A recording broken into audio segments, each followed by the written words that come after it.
Welcome again to the Revive Podcast. I'm your host, Freddie Romero, and today is a very special day because here at Revive Church, we have a family member. In fact, we probably consider as a grandfather of our church. He is our pastor's pastor. Today we have Pastor Larry Acosta here with us. And let me tell you something about, let me just give you his speaker bio before we get started. Larry Acosta is the founder of Urban Youth Workers Institute, Hispanic Ministry Center, and Kids Work.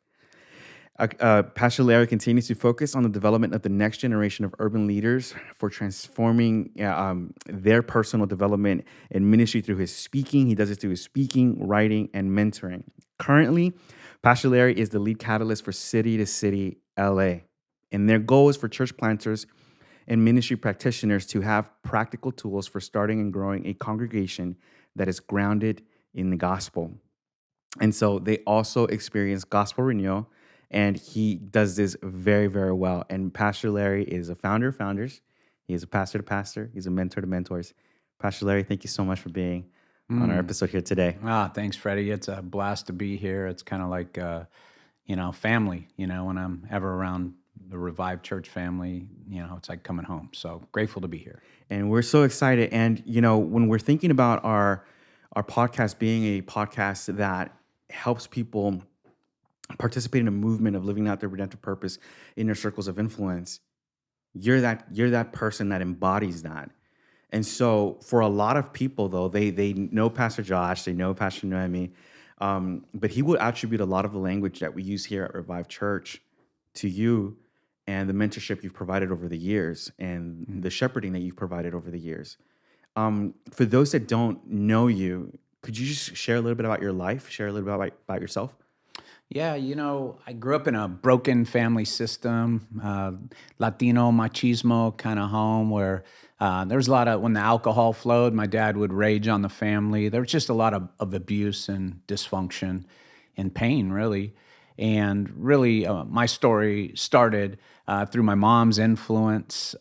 She got saved at a Billy Graham crusade, and the gospel began to do a work in her, and that influenced our family. And eventually, there were these two awesome Anglo ladies up the street. They ran a children's Bible club, and that's when I first engaged the gospel. We weren't a church-going family, but that's when God's redemptive work began to work in this angry, already rage-filled little kid, because of what my dad modeled. And so I would just tell our listening audience that it's not where you start, but it's where you finish. And the gospel has a way of changing hearts and minds and lives. And so anyway, that's kind of where it started, that God's redemptive work from a broken, angry, hurting kid.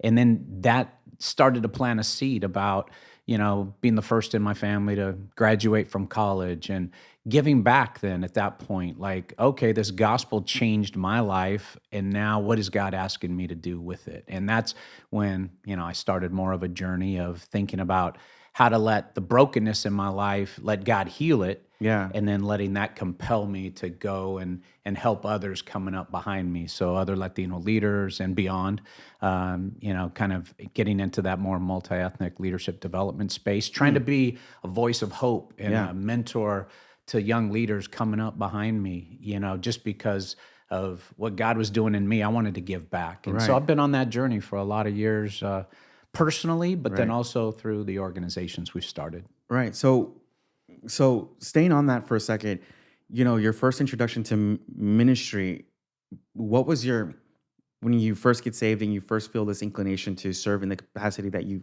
just mentioned, what was your view of ministry? Like, if I'm going to do ministry, I need to do what? Well, I think for me, it was trying to be what I wish someone would have provided for me, and that was mentorship. I didn't have a healthy relationship with my dad. He was too broken. He didn't have any tools really to nurture, encourage, strengthen. He was a good provider. But so for me, when I was first in ministry, it was about making a difference in the lives of others. And then it was about empowering and encouraging other leaders on that journey. And so trying to give people some of the tools that I wished someone would have given to me in my 20s. And so Here I go to Bible school at Bible University, Yeah. and I'm growing in the gospel. I'm growing in Bible knowledge and feeling equipped in ministry. But I'm learning so many things figuring them out on my own. And I'm like, man, why doesn't the previous generation give young leaders some of the cliff notes Yeah. and say, hey, here's some of the tools you're going to need for the journey? Right. You know, and I never got that. I never got the mentorship and those Yeah. tools, and so it forged in me a desire to be more intentional about giving that knowledge, that information, that coaching, that mentorship away to those Wow. emerging around me. So the pain actually fueled the mission. For sure. And do you think that's changed? Do you think that this current generation is doing a good job of influencing and mentoring and coaching the next generation? Or do you think that we're still repeating the same habit of not participating in the development of those coming up behind us as you Mhm. experienced in your youth? I think it's getting better, but I think still more can be done. Give you an example. You know, when I was emerging, I was following the builder generation and some of the older boomers, and they had more of a watch and learn approach to leadership development. So watch me preach, watch me lead, and then I guess I was supposed to absorb that and then translate that internally and hopefully preach better, lead better, right? But it wasn't anything where we sat down like this and we talked about specific things about, hey, how's your heart? How's your mind? What are you reading? You know, there wasn't any intentionality to it, right? And Right. so that out of the pain of what I wish I would have had from my dad and from the leaders, the Christian leaders I followed and served and worked for, I wish there was more an intentional engagement and hey, why don't you read this book? Let's read this together Yeah. and have chapters 1 through 3 read. And next week, let's talk about it and tell me what you're learning. I wish there would have been that Yeah. intentionality. And so back to your question, I see a little more accessibility by older leaders and pastors creating space for leaders to be a little bit closer to them and in their home and having meals. But I still think there's so much more that can be done so that Gen Z and millennials feel empowered and equipped and heard and valued. I really hope pastors will open up their hearts to create that space and give to people what maybe they wish would have more intentionally been given to them. Yeah, absolutely. I think that you're not one to, um, you're the type of person, and disclosure, I've been part of Pastor Larry's cohorts as well. So I've been able to experience your mentorship, your pastoring as well. On the encouragement of my pastor, Joshua Travis, like, hey, if you have margin in your life, go ahead and take up Larry's invitation to be a part of his cohort because it'll bless you. And Pastor Noemi, his wife, is just like, yeah, you should go ahead and do that. So you have a track record of very solid men who are now leading, and women, but mainly men that are now leading organizations. They're leading companies. They're leading ministries. They're leading other parachurch ministries. Um, this model that you came like, it almost seems like you invented such a very relational type model. What influenced you to do that? I mean, from day one, did you know that you wanted to be very relational, very personal, or was that something that over the years you figured out, hey, you know what, these models that I'm trying, like the coaching models that I'm trying to implement Mhm. aren't really working. This is better for me, or this is just a better way. What was that? How did that come about? It really came out of what I wish someone would have done for me. Like, I wish someone would have opened up their home, opened up their heart, shared a meal, welcomed me in, and created a safe place where I could heal through some of my brokenness. Hmm. I think for a long time, the other aspect to leadership development was, almost like a classroom kind of vibe where if I can just give you knowledge, then you're going to be a better leader. And I think when leaders are emerging and they have a measure of brokenness in their lives, it's not just about knowledge. You can get that on the internet. Yeah. You know what I mean? But Yeah. it's like life on life. Who are Who are the older mentors or mothers in the kingdom, fathers in the kingdom who are going to create space? We're reaching a broken and fatherless generation, and God's call is still on their lives. He still has a redemptive purpose for people that maybe didn't grow up in the healthiest, safest, families, but he still has a purpose. But there's going to need to be some work done for people Right. to heal and to grow and through that. And so it really came out of what I wish someone would have created space for. And so my pain, if you will, fueled the mission and the vision for creating these safe places for Yeah. allowing people to develop where you don't have to have it all together. Hmm. We're in this group to heal and to grow and to learn and to be accountable Right. and creating this safe place where we're all healing through something, we're all growing towards something, Right. we're all overcoming some brokenness in our lives. And I think that wasn't done for the previous generation. Right. You had to come like put on your game face, you had to look like you had it all together, and you couldn't talk about areas of brokenness. And I think that's one of the contributions where that I feel like we've created. We've made it okay for people to heal through their brokenness and to find their redemptive purpose, and let the gospel begin to bring its healing salve to some of those wounded, broken places. Because, man, I don't even know any people anymore that come from super solid, healthy homes. I mean, I know they're out there, but I'm just saying most Yeah. of the people I come across are trying to grow through some painful brokenness. Yeah. So I'm sure that you've seen over the years guys that come through, people that come through and, join a learning community Yeah, or one of your cohorts, and they put on the facade, right? That, yeah. everything is well, and they might be well educated, might have a great job, great income, the perception might look like they're great fathers. What do you think becomes the breaking point for them to finally confess brokenness? And then what have you seen be the result of that? Because I think that for a lot of people, they're scared that if I share my junk, Yeah, if I share my brokenness, if I tell you my sin, yeah, I'm disqualified. yeah. This thing that I'm trying to do, this calling that I'm trying to live out, I'm disqualified because of my history or what I'm doing or this bad habit that I can't shake off. And so for you, like, how do you create a space, and how, like, what is the thing that motivates someone to just be open, and then what do you see as the result of that? So we really force people, if you will, to identify the pain in your story and to talk about it. And so that's the first night of one of these learning communities where we talk about, hey, share your story, Right off the share the bat. pain, jump from the jump, share your the pain in your story.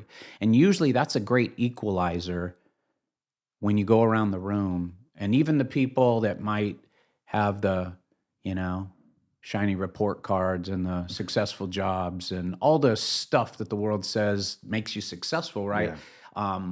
When they peel that all away and they share some of the pain in their story, that puts a level playing field in the circle, and everybody has some measure of pain points, and some of it comes from their family of origin, and some of it, like me, is a father wound or a mother wound or other facets of pain, right? Right. And then we talk about writing a story beyond your pain. Like, what does God want to do beyond the pain? It's not enough just to identify it. Now we say we're going to invite you into a healing process and a growing process and a maturing process so that we get healthier from the inside out. And that's the key. Is it's not enough just to stay in the pain. We have to now start building together, and that happens in community. As you've heard Pastor Mhm. Josh quote, we Yeah. suffer in isolation, but we heal in community. Well, the previous generations, they spent a lot of time trying to mask their pain, trying to deny it, trying to push it down, trying to dress for success so that they could cover up their pain. There were all these image management things that people were doing Right. to try to deny the pain and the brokenness. And we're just saying, man, bump all that. Let's just embrace it and be real with it, and let's sit with it and realize we're all in this circle, and we all have a different story and a different measure of pain, but we all have pain. And so how can we heal through that? How can we press into community? How can we invite Jesus and the gospel into those secret places of Yeah. pain Yeah. and let him do his healing work. And that's a whole different posture, right, Freddie? That's like, oh, like this is hard, this is heavy. But Jesus gives me hope from the inside out. He's trying to make me healthier, as opposed to the fear based approach of, hey, I'm doing this song and dance and I'm trying to look the part and be Mm-hmm. impressive out Mm-hmm. here. And I hope no one ever finds out that I have this pain. Mm-hmm. We've just inverted it and we said, lead with pain, lead with your Yeah. brokenness. We all have it. Yeah. So let's just put it all out on the table, and then let's start working on it together in community. Yeah. That's a Yeah. whole different paradigm. And so I think Absolutely. that's maybe been part of the secret sauce. So, you've said that as many times. You've encouraged us, for those of us that are pastors and do it, bivocational or vocational. You've always encouraged us, lead with your wounds, and it humanizes you and it closes the gap, because if you know that I don't have it all together, Yeah. then you are more inclined to believe me when I tell you how much I rely on Jesus Yeah. and how much I trust His redemptive power, that He did for me on the cross, and as opposed to me portraying that I have it all together, Right. and that's hard, because even from where I come from, a very Latino, my context is very Latino, Christian Pentecostal movement, and not something like sin. We covered it up, and it was something that we dealt with by ourselves. Yeah. Like, I'll take care of it by myself. I will get over this by myself. No one has to know. I'll take care of it. You've been a huge proponent of communities. From what I know and from what I've experienced, you're quick to like put people together in a room. Mm-hmm. You're quick for people who don't even know each other to become friends. You encourage prayer walks, which I've implemented on some of my teams here at Revive. Like, hey, you guys pair up. You guys are going to go on a prayer walk together. You've encouraged relationships outside of your bubble. Why is that? Why is that a model that you feel is effective? Well, I think because people long for connection, but they don't always get those emotional, healthy connections because we're too busy trying to present our false self. And so we're, you know, be like the equivalent of kissing your wife through a beach towel. You're just like, hey, that's not quite what I was going for. You know Yeah, what I'm saying? yeah, And so yeah. relationships are, you're in the room together, but there's not an authenticity to it because people are presenting their false selves. And so if you just take that away, you take that off the table and you just say, Mm. hey, pair up with someone you don't really know and share a facet of a pain point in your life with one another. Well, all of a sudden it strips away like all the impressive stuff I was going to say. And now you're asking me to bring my vulnerable self into the conversation. And all of a sudden it takes away all the false self and the image management and all the fake stuff that in the posturing that we have a tendency to do. But what it does, it connects people at a heart Yeah, level, yeah. and people walk away feeling like, wow, there was something so beautiful and rich and safe. Like that person didn't judge me. They shared vulnerably, and it created an authentic relationship. And so I just feel like the script needs to change, and I feel like people are desperate for those kind of relationships. People don't need necessarily more relationships to manage. They have a lot of acquaintances, Hmm. but what people need is authentic friends, authentic relationships that are life giving. And it's not life giving when everyone's being fake in the room and talking shallow and impressing and just keeping it at that level. Like when I connect and I walk away from maybe a 2 hour meal or gathering with people and we shared at a heart level, Yeah. man, that is so life-giving. That is so different. Right. And I think people are too busy now to just have those token shallow relationships. Yeah. I think people want something that's real, something that's at a heart level, and so I'm really committed to that. Yeah. And I feel like you've done it often, and every year, like for example, now it's city to city, but you have a new group of guys that even you sometimes barely know. Right. And so much less the group, they don't really know each other. So there isn't any history there. So what are some of, like, as a practitioner of leading communities and small groups and cohorts and learning communities, what are some of the practical things that you could advise someone who's going to lead, say, a life group, say their team at their job, if they're a boss, their families, their friends, if, just being in community is so important. What are some of the practical tips and advice that you can give to someone that wants to lead community, for successful community engagement? Yeah, I think I would tell those people to look for appropriate ways to share something vulnerable about yourself. I think that sets the tone. If you're a person of influence, if you're a boss and you're leading a team, or if you're a small group leader, if you're the first one to dare to jump in the deep end of the pool Mm, and lead with weakness and share something vulnerable, I realize you have to gauge it according, if you're in the marketplace, you have to gauge it according to what's appropriate, right. but share something that you don't have together. And then bridge from there to say, hey, I want there to be a culture of trust here. And I've heard someone say that change happens at the speed of trust.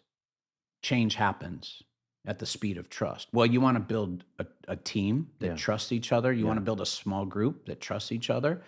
Well, share something vulnerable and create this safe place where people can be their authentic selves, Right. and that they feel loved in and with and in the midst of their own pain or brokenness or stuff they don't have together. Yeah. And that is so revolutionary. That's so different than where the world really lives, because the world creates all these false selves and image management, and people are just We're not that. exhausted from that work because we're not that. It's Yeah. not authentic. Yeah. And Yeah. so that's where I'd say start with yourself and lead with some measure of weakness that's appropriate, but begins to shape a culture of vulnerability where people are vulnerable but they're loved, Right. where they're affirmed and say, bro, thank you for sharing your story. I would have never known that, but I want you to know, man, we love you already.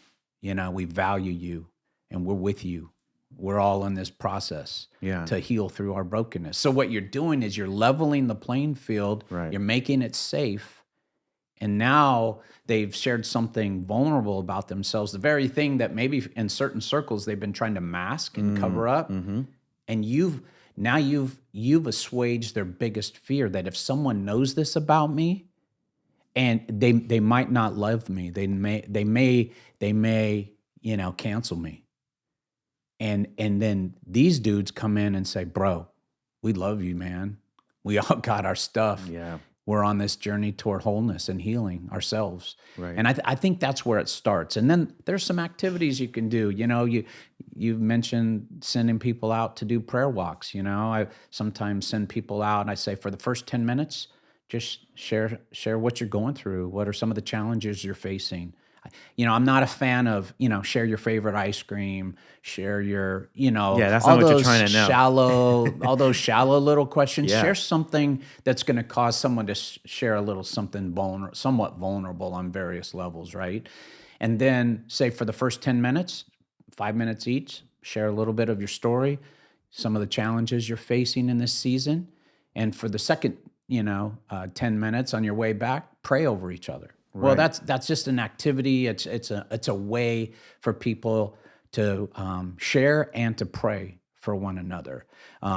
You can do it with teams where you do a faith fall, or you do activities like Yeah. that, and they have to trust, and Yeah. and the team catches them. You Yeah. can take people on hikes where those that are maybe a little stronger at hiking, are kind of leading, encouraging, and those that are struggling with it. But it can build team, Yeah. and so find ways to build those connections with activities and sharing, etc. From like what like, I feel like everything that you just mentioned is very intentional. You're not like, you didn't say, hey, make sure you have some cookies out on the table so that, everyone has something to munch on while they hear me speak for an hour. Yeah. It sounds like you create a space where everyone's participating either physically, emotionally, mentally, spiritually, with one another, as opposed to with you. What I'm hearing is that you're not drawing, when you create these movements or these communities, you're not necessarily drawing people to you.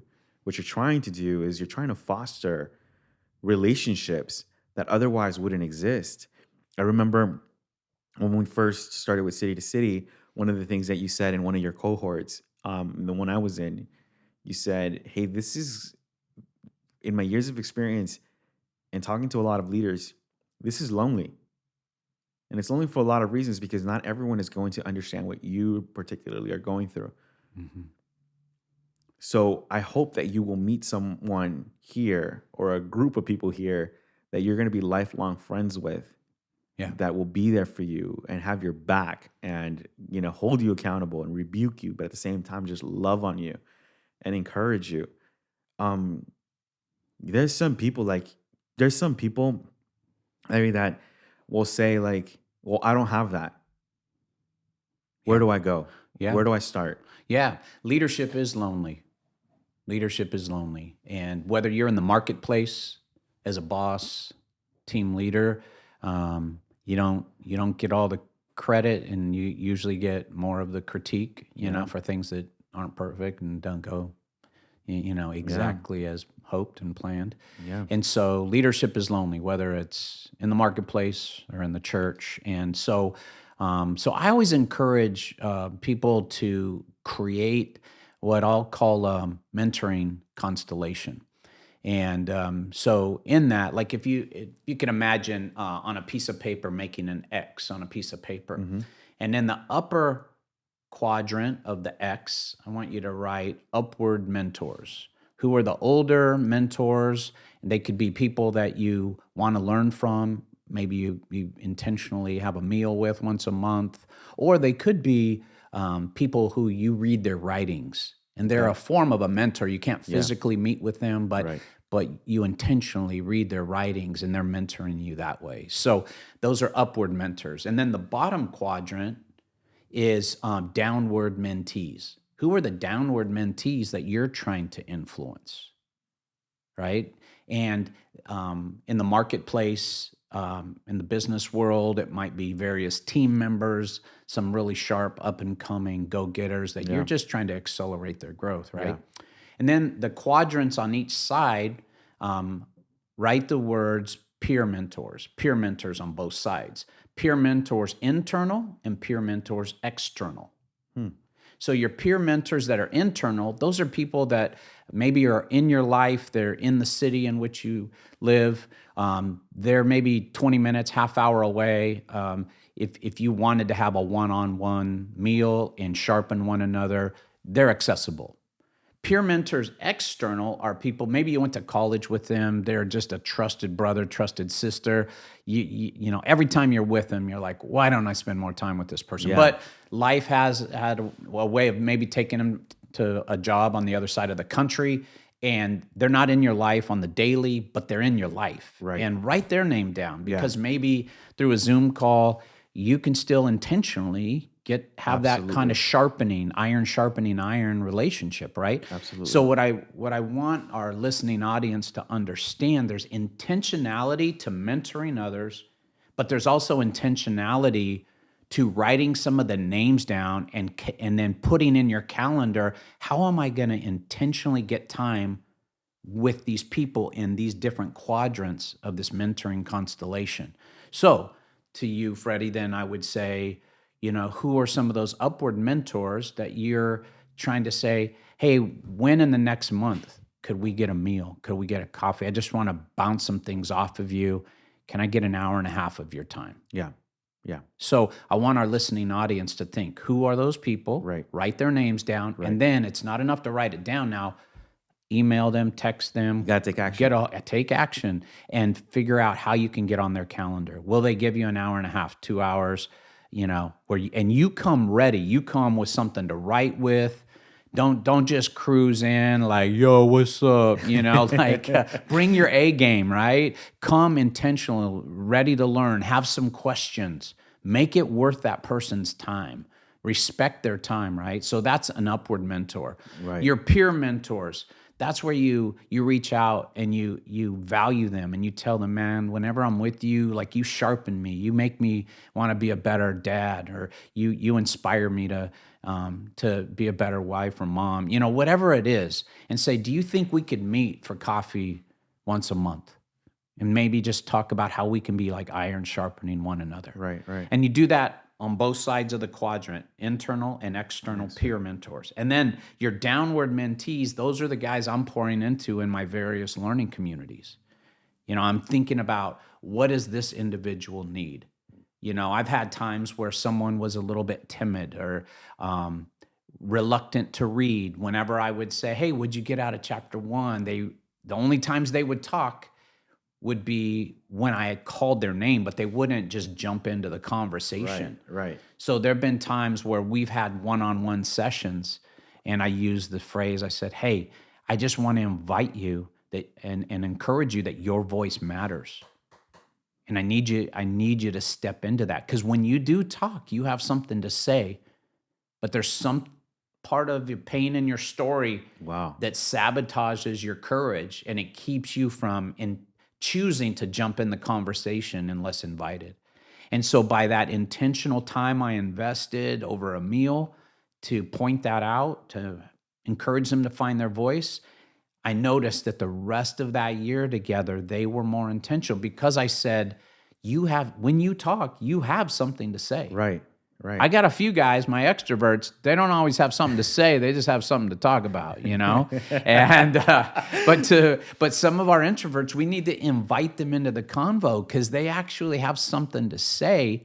But unless they're invited or choosing to step into the conversation, they'll be content to let we extroverts, absolutely, dominate the combo. So anyway, those are some things, that mentoring constellation. And so if I can just land the plane by saying, I encourage our listening audience to be intentional about setting up those meetings.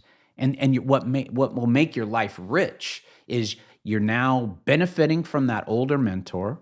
You're being sharpened by those peer mentors. And then you're pouring into the next generation and some leaders around you that are coming up behind you.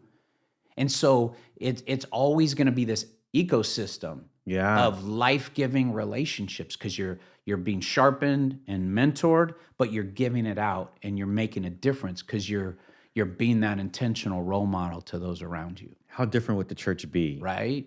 If we're constantly being poured into, sharpening one another, and pouring into other people? Come on, man. I mean, that's just, I really appreciate you sharing all of this with us, because I think this is the challenge for our church, our listening audience, that this all takes intentionality. It doesn't just happen. The person I want to be mentored by isn't just going to call me. Right. Yes. Or the guy I've been thinking about that I would, love to talk, he's not going to call. I have to do this. Yeah. And sometimes, and I love that you said you're very aware too of who's in your group and their wiring. Those extroverts are going to dominate the conversation. And sometimes we think and it's awesome that you said, sometimes it's not that they have something to say, it's just that they just want to talk. But sometimes we've painted leadership as those who talk the most, because when you talk the most, you get the most attention. Yeah. We value that opinion more and then this person must not have something to say. And I love that you are aware of that and you encourage the quiet person, and actually not just encourage them to talk, but actually try to pinpoint a pain point or a reason as to why they're so reclusive. Sure. So let me just give your listening audience that leads small groups just a small tip. Sometimes I'm facilitating a small group and I haven't heard enough from my introverts, and I'm trying to lessen the amount that my extroverts are talking. Then maybe I'll ask a question, and then I'll say, hey, I'd like to hear from some of those of you who haven't taken the opportunity to talk yet. Or I'll say, hey, I want to hear from some of our, family members who are a little more on the introverted side. Your voice really matters in the conversation. So what I'm doing is I'm calling them in and inviting them into the conversation, and I'm subtly telling our extroverts, hey, chill out a little bit. We know you want to talk, but we're a team here, we're a family, we need everyone's voice at the table. And so find those little ways, because it is awkward at times. Like every time as soon as there's a little bit of awkward silence, your extroverts will jump in to Oh fill the yeah, space. absolutely. And you're like, come on, dude, you're dominating and you don't have a filter, yo. Come Yeah, on. yeah, And so you got to, as a facilitator, small group leader, you have yeah, to find little ways.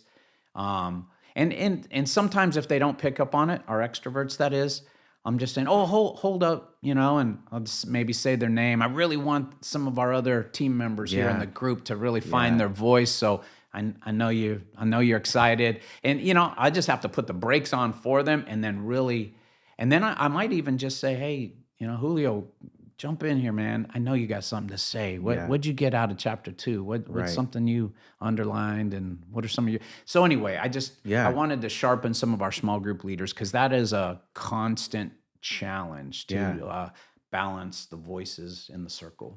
You just alluded to it too. You are a huge advocate for people just reading more.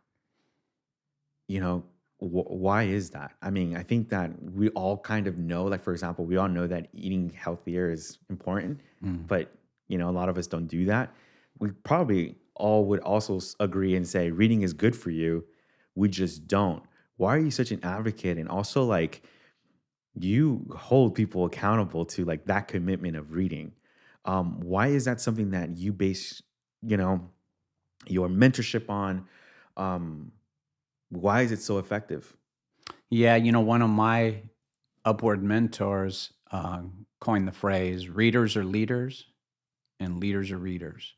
And leaders are readers and readers are leaders. So um, I'm a firm believer that if you're not intentionally reading and growing, taking in new information, sharpening yourself in how you lead and how you shape your heart, how you're growing theologically, it's just a matter of time toward everything you're giving out is being recycled, Yeah, as opposed to new information coming in. yeah, And so I'm a stickler on that. I really think we all need to be growing. It's part of how we heal. It's part of taking in new information, and we have to continually be sharpened. And so, yeah, that's it's the same with working out. It's that being sharpened with new content, yeah. new And it's the information. consistency of it too. It's just the discipline, I guess, that you're developing, right? Yeah. Well, think of pastors and leaders when you're energized by something they say. They're teaching God's word, but you can tell if they've put the time in to read and to study and bring some context or Right, historical perspective to the conversation that came out of that additional study and reading, right, right? right. And and so anyway, you're going to see that and feel that. And so those that are following us as leaders, they're going to benefit when we have new fresh knowledge and information, and when we're excited about something we're learning um, and growing in, they're going to feel the effects of that. They're going to, and everyone can identify from high school when you had that teacher that had been there for like 100 years, and they're still doing the same stupid worksheets. Like they haven't learned anything in a minute. They're just going through the motions. Right. Well, that's what people feel like when they're following a leader that isn't reading, isn't Yeah. isn't healing, isn't growing, isn't maturing, hasn't had a new thought. You see what I'm saying? Yeah, yeah. It like becomes stagnant. It's like a pond. It's Sure. pond water instead of a fresh river, fresh lake, water. Wow. It's like that stagnant pond. when you go feed the ducks, when you're like, dang, dude, that's It's been sitting here it, a it minute. smells bad Oh too. yeah, bro. So yeah, that's why we need to keep sharpening ourselves and reading and growing. um, one of the things that you do very well, and I mean, Pastor Josh, amongst other people, one of my best friends, Jeff D, was also a part of your cohort. Someone um, that you know, like everyone that we talk to and has had a relationship with you long term, you do the shepherding piece very well. It looks different for other people how they do it, but for you, you're very intentional about, like, a text every so often, or a call when you haven't seen someone. And one of the things that we always notice is that you give 100% of yourself into the relationship, even when there's nothing, like, the world, we're often, a lot of times, apprehensive about going and trusting into a relationship, because we always wonder, what does this person want from me? They Hmm. want something from me. That's why they're hitting me up. Hmm. They're texting me because they're going to ask me for a favor. And yet, when you do it, we never feel that way. We honestly feel like you care, like we are loved, we are valued. When you ask me about how my wife's health is now doing, it's like, hey, he actually remembered Hmm. our conversation from 2 months ago. How how is it that you can give yourself so much to people? I mean, that's something that I think that for people, they just don't know how to do as well. Yeah, I would just say that people are our most precious commodity, and those relationships, money can't buy. Those are just beautiful people, human beings created in the image of God. They have value and worth. And so I feel like if if people listening to this podcast would commit to forging that mentoring constellation we talked about and pouring into people in those relationships, they would feel like they're becoming the richest people on the planet. Not because they have a bank account that says so, but because they have these beautiful relationships with people that they've left uh, a part of their heart with, that they've invested in, that they've fanned into flame, some aspect of their growth and healing and maturity for a season in life. Maybe it wasn't for 20 years, but maybe, Yeah. over 2 or 3 years, they just really were an accelerator in that person's life. And that's what makes life rich. I was on the phone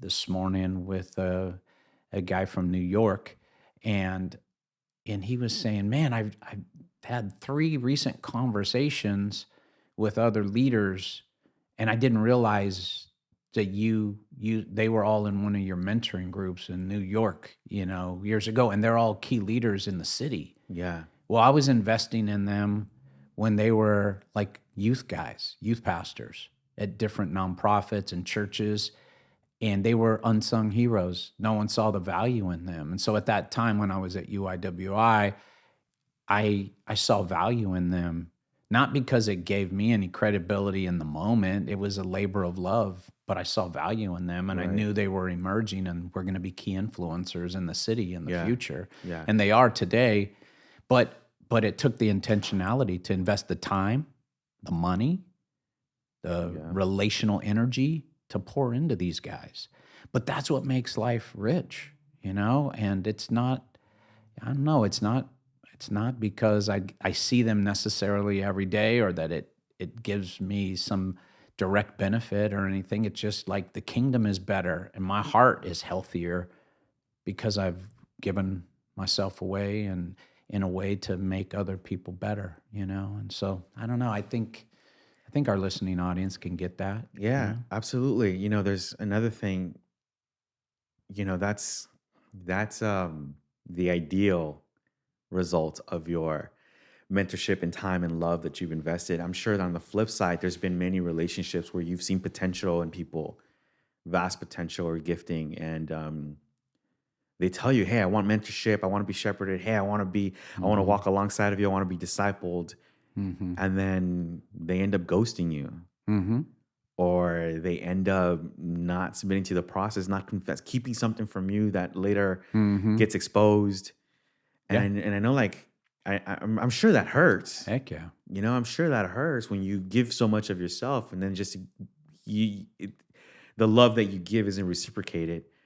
How do you then, like, show up 100% for the next guy when you've been burned before, Yeah. when you've been ghosted, and you're mourning a relationship that didn't turn out the way you hoped it would? Yeah. You know, what makes it easier is that I can look to the vast majority of the leaders and I can see their healing and their growth and their maturing. And then so it gives me the courage to trust again and to pour into a new crop, if you will, of young leaders that are coming up. Yeah. And so that's not that hard as long as you have enough of a track record where you can see some of the fruit and the benefits of it. It compels you to want to keep pouring in. The ones that are hard, Freddie, are people who, like you said they wanted mentorship, and when they were pushed a little or encouraged to be vulnerable, and they just couldn't be about it, and they just wanted to more be a poser and fake and play that game, Mm-hmm. um, and hide behind some kind of pastoral persona. You know, when that was their deal, it's hard to, sometimes I've done it well, sometimes I haven't. What's hard is to keep chasing after them to try to bring them around. Other times I have stopped Yeah. calling because they just don't seem as teachable and as Yeah. open. They want to kind of hide behind, I'll just call it that religious pastoral persona. Hey doc, how you doing? They just got this little shtick. Yeah. And when I ask them to be vulnerable with something, they're hiding. And I tell people all the time, bro, you're only as sick as your secrets. If you want to get healthier from the inside out, like, Gotta confess. come and bring something to the table, man, and let God heal us all, because we all got stuff. And if guys can't even on some level share something vulnerable over time, it is an indicator that their heart really doesn't want transformation, healing, and health. They want to keep kind of running down that path of performance, Yeah. that kind of fake persona, Yeah. image management. Yeah. I wanted to, how does Larry Acosta get poured into? Yeah. Yeah. Who's pouring into Yeah. like the one who's pouring into so many? Yeah, that's a great question, and so I have a good friend named Ed Salas, and Ed's a fellow pastor, and I saw him last Thursday, and I said, hey, as soon as we get through this next incubator church planting school launch, let's get some time. And so Ed and I probably meet every 4 weeks or so, 4 to 5 weeks, and we, do a heart check, and we share our brokenness, and we give each other an update on how we're doing. And when we meet, it's not about sports and weather, all the safe, shallow stuff. It's about the deeper areas of our brokenness, and we ask intentional questions Yeah. to bring that into the light. Hey, I know about this area. How is that area going? And he'll always ask me about my heart toward Jamie and how I'm doing with the kids and things of that nature. Yeah. But again, it takes the intentionality to have that peer, iron sharpening iron Right. person. And then Right. when you're in there and when you're in that meeting, to be hugely courageous and vulnerable Yeah. with stuff that's maybe going okay, and then other stuff where you're saying, dude, I haven't been my best self. Have Like you ever been like afraid to share anything with heck Ed? yeah, but I share it anyway. But I have been afraid, because I want I want him to still think I am that, solid Christian leader. And Yeah. then there have been times where, man, I've just said, man, Ed, I haven't been my best self lately. Or I'll say, I've been going so hard that I haven't been maintaining some of my rhythms that keep me at a healthy place, and I'm feeling kind of exhausted. Yeah. So I have to be real with that stuff, and then um, there are times he'll just start praying for me right there in the conversation. Jeez. Like instead of lecturing me, instead of like whatever, he just says, "Let's pray." There've been times when maybe I was struggling with a low grade form of depression or anxiety, because I'm feeling overwhelmed by all the things I said yes to. He'll just start praying for me, man. And so anyway, so that's one of the things I Yeah. do. But I noticed lately, I've been really pressing. This is a busy fall season for us, Yeah. and a lot of things launched here this month. Yeah. And so I told Jamie probably 2 weeks ago. I just said, babe, after we get through this busy launch season, man, it'd be great if we could just get a weekend away, just to refuel and be off the grid and Right. not work and just, rest. And so this next weekend, we're going to the desert, be in the sun, That's and just amazing. read and be together and eat good food and, Yeah. just give myself permission to refuel, Yeah. And so anyway, those are some of the things. Another thing I do is sometimes I'll go paddle boarding. I'll take guys out with me paddle boarding. Yeah. Yeah. And that's a hobby that's life-giving for me. And sometimes I'll mix it in with mentorship. Other times I'll sit on the beach with worship music and a book and give myself permission to sit on the beach on a beach chair hear the waves pounding and Right. reading a book for 2 or 3 hours. Right. And refuel my soul. Sometimes it's with Jamie, we'll be sitting on the beach together. Sometimes it's just me not scheduling anything in an afternoon and letting myself go refuel, sitting on the beach. But again, all those things take intentionality. They don't just happen. Right. We have to choose to let them into our schedule. We have to choose to Absolutely. make them a priority. This morning when I woke up, I did not want to work out. Yeah. I did, and so I did a shortened workout, but I did some cardio, and that gets some of the stress out, that burns some calories, that gets some endorphins going through my brain. Like, I mean, I'm not saying anything new. We all know Yeah. these kind of Yeah. things, but we have to choose it. Yeah, but like I think that for a lot of people, there's because of prior generations or other leaders that don't lead through weakness or vulnerability, they're just very polished. And in the age of social media, you see a lot of great leaders in ministry, pastors, etc. They're very, very polished, very, very well put together. You think like, oh, this guy woke up that way. This guy woke up buff. This guy woke up, looking sharp. This guy woke up looking happy. This guy is so freaking smart. Like he can come Yeah. up with a sermon. Whereas someone like myself, I've got to like really like lock myself in to just write a line. Yeah. And here you are just letting us know like this is intentional. Yeah, man. And it's not just going to happen. Freddie, I just want all of our listening audience to know most of us are that. Yeah. Like it just takes effort. Yeah. We wake up, Yeah. we have bad breath in the morning. You know what I'm saying? Like that's real life.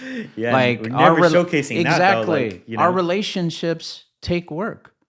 Like I didn't grow up with ever seen a healthy marriage. My parents had a super broken relationship. While Jamie and I will have almost been married 32 years, coming in at the end of the year here, it's been a lot of work. Jamie will tell you, like my brokenness has made marriage harder. Yeah. And so it takes a willingness to heal through some of that and grow, and a commitment to the marriage. And so I say that because most of the world is not that polished, perfect image that people are projecting on social media. In fact, those people aren't that either. They just are choosing to hide behind that image. I'm waiting for the social media post where someone will post something raw Yeah. and honest instead of just look And at you've me, en- look how perfect I have it together. And this is where the gospel meets us. The gospel meets us at our point of humanity. We're broken, we're imperfect. And Jesus says, daughters, sons, I love you. You're my beloved.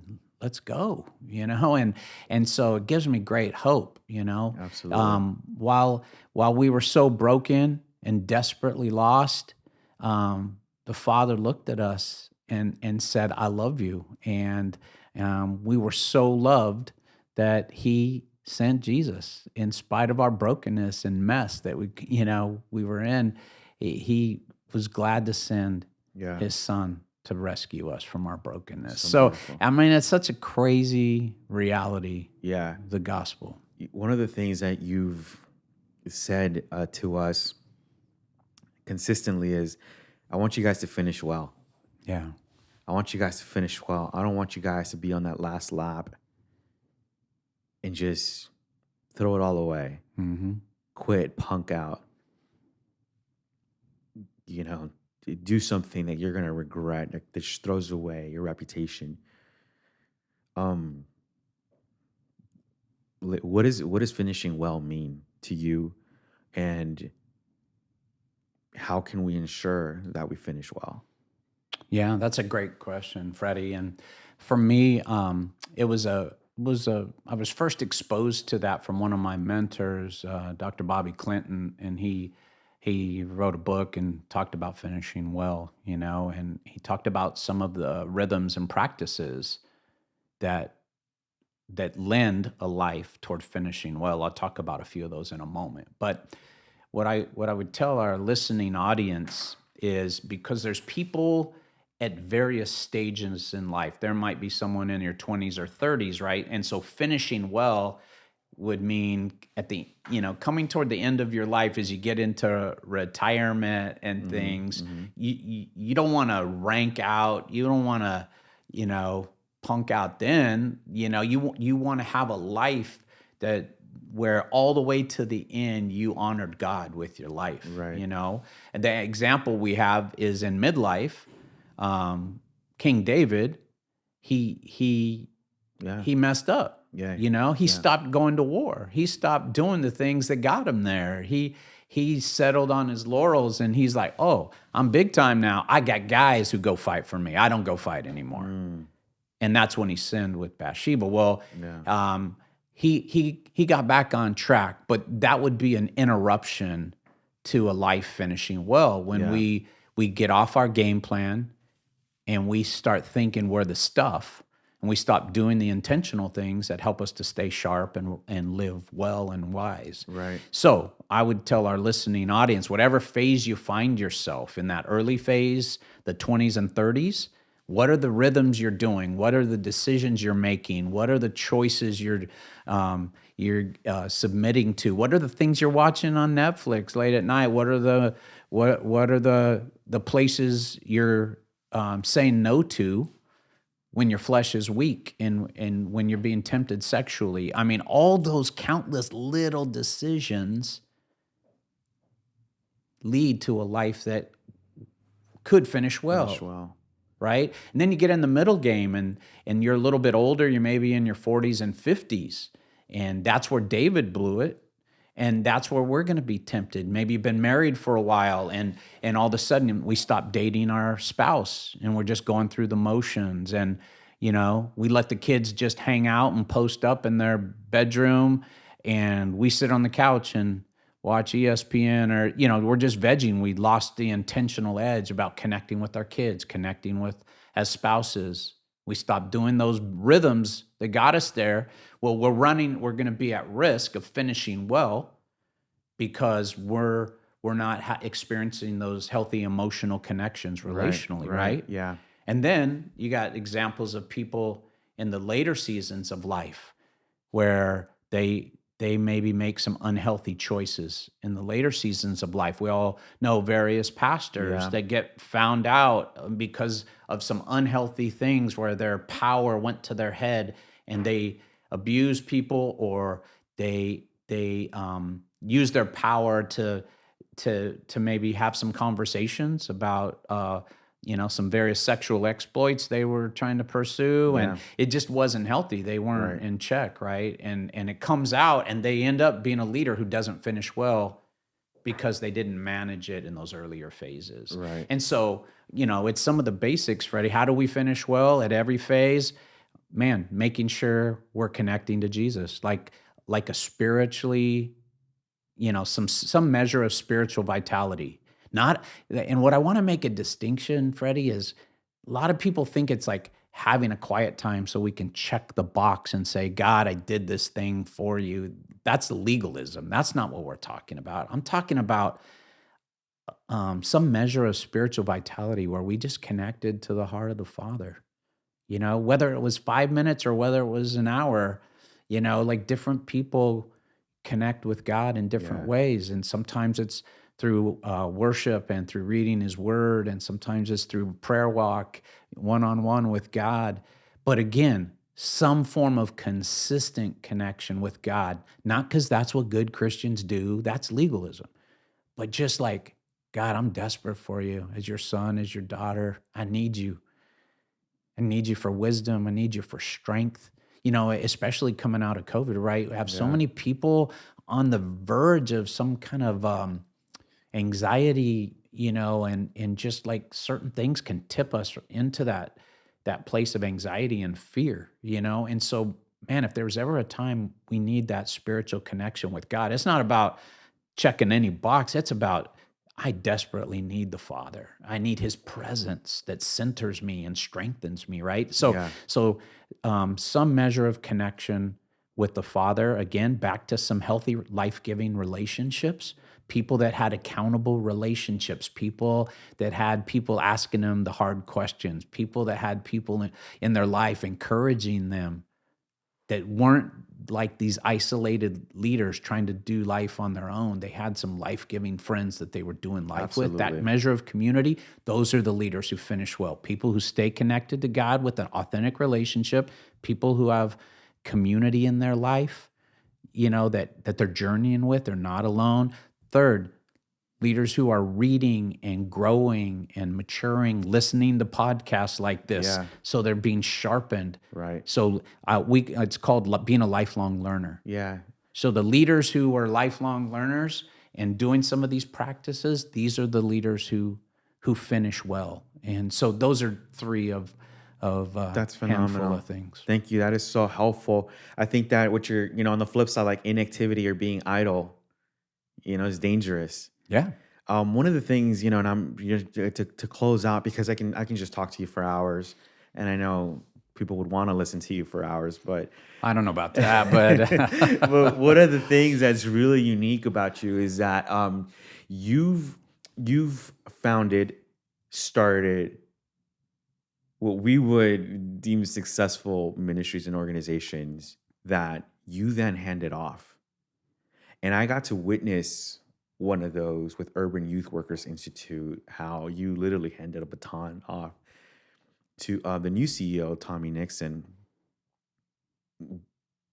That's not common in the church world, where a guy's going to build something that people love and is benefiting people and platforms them, to then hand it off. Like, there's guys that'll build something, I'm going to keep this thing until I die. This is going to die with me. What motivates? Because some people would be like, that's crazy. That entails your platform, maybe your livelihood, maybe your influence, maybe all these different, your clout, all these different things. And you're just going to hand it off? What motivates Larry Acosta to do that? That's such a great question. For me, what helped was it started with the Holy Spirit speaking to me at year 23, having been the founder of Urban Youth Workers Institute, and the Holy Spirit kind of prompted me with the thought of, why don't you practice internally what you teach about externally? So Externally, we were always doing training to equip the next generation. So sounds great, right? When you're who doesn't want to see that happen, right? Let's equip and empower and train up and mentor and mobilize the next generation. But when the Holy Spirit says, well, now what your message has been externally, I want you to practice it internally by empowering a younger leader to lead the movement. Now that's a different conversation now, but so what helped though, I knew very clearly it was the Holy Spirit. It wasn't just me coming up with you know, a cool idea, So that was the first thing. But let me say quickly that I think we don't see this enough because far too often, if we're honest, Christian leaders have been empire builders. They're growing. It's in the realm of a kingdom ministry, but sometimes it's small k, their kingdom, not capital K, God's kingdom. And so our identity gets so wrapped up into that movement or that ministry, that thing, that nonprofit, that thing we've created, that it's seemingly impossible to give it away because then who will I be? Because we have a scarcity mentality. Like if I give that to you, then I'm less than. I'm like literally my identity is less, my value is less, my contribution is less. Whereas God sees it more as multiplication. If you give it away, then you're multiplying in the kingdom and you can go, I can use you to go do something else, right? And so so I sensed the Holy Spirit telling me to do that, and so and I'm not going to say it was easy, but in my heart of hearts, I knew it was the right thing because it's everything that Jesus said about the discipleship model. Yeah. Yeah. Go and make disciples. Yeah. Go and make disciples. Yeah. Teaching them, baptizing them. That's empowering them along their story. And so I would just tell our listening audience that, follow the methodology of Jesus. When you see Jesus style, look, he lived for 30 years and then he launched a 3-year ministry. Those disciples had just been arguing about who was going to be the greatest in the kingdom. Yeah. And he still gave them the keys to drive the car, and he went back to sit at the right hand of the Father. So it wasn't that they were fully mature or ready. It just meant he was modeling for us that the Holy Spirit was going to continue the maturing process and was going to lead that kingdom movement, his kingdom movement. Right. And Jesus was content to release that to the disciples. And look, we're still here today because of the Holy Spirit's work in those early disciples, and he kept passing it down to the succeeding generations, right? Yes. And so I'm in a place where and I would just tell all of our listening audience, do you want your life to matter? Do you want your life to count? Then who are you pouring into? Who are you mentoring? Who are you discipling? Who are you training up? Who are you empowering and encouraging? That's your multiplication influence strategy. It's not how many followers you have in social media. That's debatable. Yeah. Because those are just soft, shallow connections often. Right. You want real influence? Pour your life into those around you. Yeah. And those are hard relationships, hard assets that you could look to Right. to see real impact. Right. And so I try to follow Jesus' model, not the world's model of influence and platforming. And to me, it's a greater sign of leadership when you can give ministry away, when you can platform someone else, when you can empower someone else and give them a shot. That's what Jesus did. He put those disciples on the platform, even though they weren't fully baked. They weren't fully ready. They weren't ready. But his Holy Spirit empowered and filled in the gaps. And so, and then let me just close with this and say, so it sounded great, right, Freddie? So we identified Tommy. We map out a year-long plan for the whole succession process. every month, one thing comes off my plate and goes on to Tommy's job description. Hmm. And so at the end of 12 months, everything from my job description had been intentionally given over onto Tommy's job description. And now I had no roles or responsibilities in the org, and it was time to move on. And the organization generously paid me some months after that so that I could have a little sabbatical time to refuel and pray through what was next. But I want our listening audience to know that even though I had the assurance, Freddie, that God told me to practice internally what I've been preaching externally, so I knew God was in it. Yeah. We found a solid, worthwhile successor to keep it going. Mm-hmm.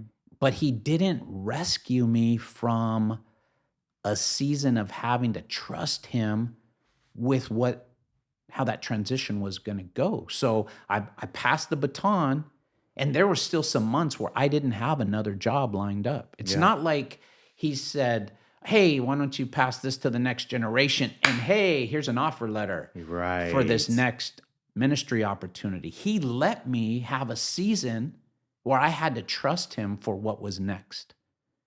And I just want our listening audience to know that was rough. That was I was tested. Yeah. And if I can be so bold as to say, because of at my age, and the reason some pastors and some leaders don't pass that baton is because, like I didn't have enough resources saved and invested to be able to afford to retire. Right.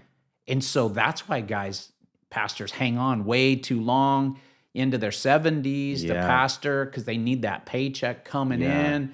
And even though the church is now going down because they've lost the succeeding generation because they're not at their best, all of that. Yeah. And I was like, no way. I want to pass this off while our movement is healthy and strong. Right. But God allowed me to go through a testing of trusting him. Do you trust me? Do you think I can provide something that's next? Even though internally I was going, man, who's going to hire? At that time I was 56. So, hey, who's going to hire 56-year-old guy? And will it be a lateral move? Will I have influence? Will I have a measure of power? Will I get paid a certain executive salary? Yeah. Well, when you're controlling it and you're the board, you oversee the board. Yeah.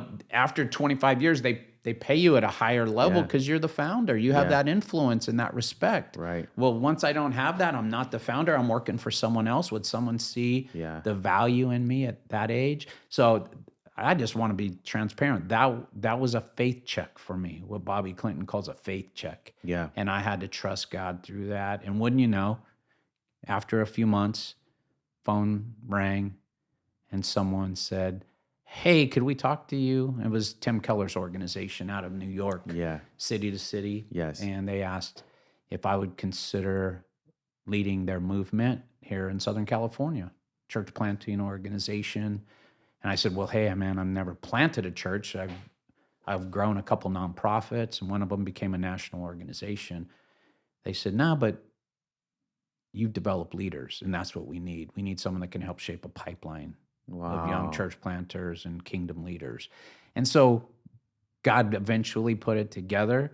But there was a season where didn't know, what was next. And it was a faith check for me, brother. Yeah, Larry, thank you so much for being so vulnerable with us today. I think you're modeling exactly what you're teaching us to do. And I really appreciate that. And I hope everyone's inspired to do that. I mean, we often think, like you said earlier, that we'll be loved less or we have less value when we confess these types of thoughts and emotions and when we don't share our journey. And I think it does humanize us, and it actually gives us boldness for those that are just starting off, boldness to know that, hey, this is kingdom. Jesus did it. Those that I look up to have done it. I can do this too. I don't have to, die with this thing or stay longer than I needed to stay. Thank you so much for being here. I just have one last thing. Right now, you're a lead catalyst for city to city church planting movement. Is there anything you want to just share about what you're doing? I know that you're always looking for the next generation of church planters and leaders. And might be someone here listening to this that might Yeah. feel an inclination to that. So I want to just give you some time to just go ahead and share that as well. Yeah, you know, in this next season of life and ministry, Freddie, I really still want to be focused on, advancing the kingdom of God. And I feel like a church planting movement needs to happen. And there are multiple networks. Pastor Josh works with Stadia, and there are multiple networks that are trying to accelerate the multiplication of churches, Yeah. around the globe. Right. And I just want our listening audience to know that in post-Christian times, we need um, pastors who can translate the gospel to the succeeding generations. And so Generation Z, who Barna said is the most atheistic generation ever to be born on U.S. soil, is yet to be reached with the gospel. And so who are the young church planters that have a heart for Gen Z and an ability to connect to them and translate the gospel in ways that Gen Z can see the heart of the Father for them? And so I'm looking for some of those guys that also feel called to reach millennials and beyond, and plant ethnic-led, multi-ethnic, healthy churches to reach the succeeding generations. And so that's my heart. And so if anyone's listening that you just feel like, God's calling you to shepherd and lead a church expression, that will reach the unchurched and the de-churched with the hope of the gospel, man, I would love to talk with you. Maybe you would fit in one of our learning communities. We have them all throughout Southern California. We want to see 100 gospel-centered churches planted and led by ethnic leaders by 2026. Wow. So it's a bold vision. Of course, I put that vision out there before COVID hit, and I knew there was going to be a crazy interruption with COVID. Yeah. But by God's grace, 14 of those churches were planted in 2021 through COVID. We have 20 new leaders in our recent cohort, incubator cohort that launched this last weekend. Yeah. And so I'm hoping we can get back on track and hit that 100. And it's just a bold kingdom vision. Yeah. Like, can you imagine, my region is Ventura County to the Mexican border. So that bottom third of the state of California, we want to see healthy churches planted. Yeah. Imagine other churches like Revive, where second and third gen Latinos and beyond can engage the gospel and walk with Jesus in healthier ways. As boomers and builders age out, some of our church models that got us here aren't the models that are going to take the gospel to the next generation. Same gospel message, different methodology and mindset. Right. And so we need some young leaders. So if someone wanted to come on board and Let's connect, go. where do they go? How do they reach out to you? Man, they can get a hold of me, Larry at citytocityla.com, Larry at citytocityla.com, or they could DM me at Larry C2C, Larry C2C on Instagram. Cool. And we'll make sure to link all that. Pastor Larry, thank you so much for your time today. You've been such a blessing, such an inspiration. We'll be praying for you, rooting for you, but man, I mean, if, you keep trusting God the way you have, God is always forever faithful. And I know he will see whatever you put your hands to come to pass. So thank you so much for being with us. And for those of you listening, thank you so much for joining us today. If you want to, there's so many resources that Pastor Larry talked about. If you want to get one of the resources that Pastor Larry talked about, please go to lifeatrevive.com/The Revive Podcast, and we will have some sort of note and resource for you so that you can download and use. Could be the mentorship constellation. It could be 3 ways to finish well. We'll figure something out of the plethora of things that Pastor Larry shared with us today. Give to you. We want to thank Revive Studios for allowing us to film this and to record this here. Thank you so much for your generosity. Please share this with other people, and don't forget to subscribe and review our podcast wherever you are listening. Until next time, God bless Go offer hope, ignite hearts, live in freedom.